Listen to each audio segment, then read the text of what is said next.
ஒரே சரீரம் கிறிஸ்து. ஒரே சரீரத்தின் அவயங்கள் எல்லாம் அநேகமாயிருந்தும் சரீரம் ஒன்றாகவே இருக்கின்றது. அந்த பிரகாரமாகவே கிறிஸ்துவும் இருக்கின்றார். 1 கொரிந்தியர் 12:12. தனிமரம் தோப்பாகாது, பல மரங்கள் ஒன்று சேர்ந்துதான் தோப்பு. அதுபோல உடலில் இருக்கின்ற எல்லா உறுப்புகளும் இணைந்துதான் சரீரம். சரீரம் ஒரே அவயமாயிராமல் அநேக அவயங்களாயிருக்கின்றது. சரீரம் அநேக உறுப்புகளாக இருந்தாலும் ஒன்றுக்கொன்று ஒற்றுமையாகவும் ஆதரவாகவும் இருக்கின்றது.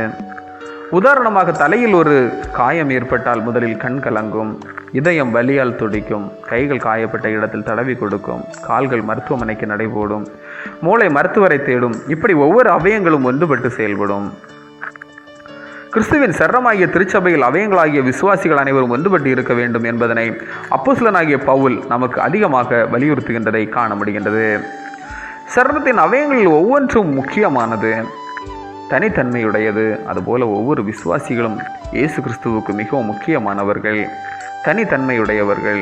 ஆகவேதான் பவுலடியார் குறிப்பிடும்போது, வரங்களில் வித்தியாசங்கள் உண்டு, ஆவியானவர் ஒருவரே, ஊழியங்களிலேயும் வித்தியாசங்கள் உண்டு, கர்த்தர் ஒருவரே, கிரியைகளிலேயும் வித்தியாசங்கள் உண்டு, எல்லாருக்குள்ளும் எல்லாவற்றையும் நடப்பிக்கிற தேவன் ஒருவரே.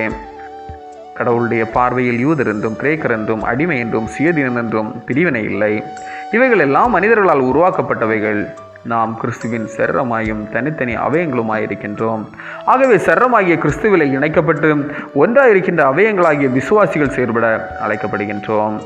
நம்மில் இருக்கின்ற பிரிவினைகளை களைந்து ஒரே மந்தையாகிய கிறிஸ்துவின் அன்பில் இணைந்து ஒற்றுமையாய் வாழ்வோம். செபம். ஒன்றுபடுத்தும் நோக்கில் தமது ஒரே மகனை எங்களுக்கு வழங்கி எங்களை வாழ்விக்கும் இறையே, நாங்கள் ஒற்றுமையுடன் வாழ உதவி புரியும். ஆமேன். இந்த நாள் உங்களுக்கு இனிய நாளாக மலரட்டும்.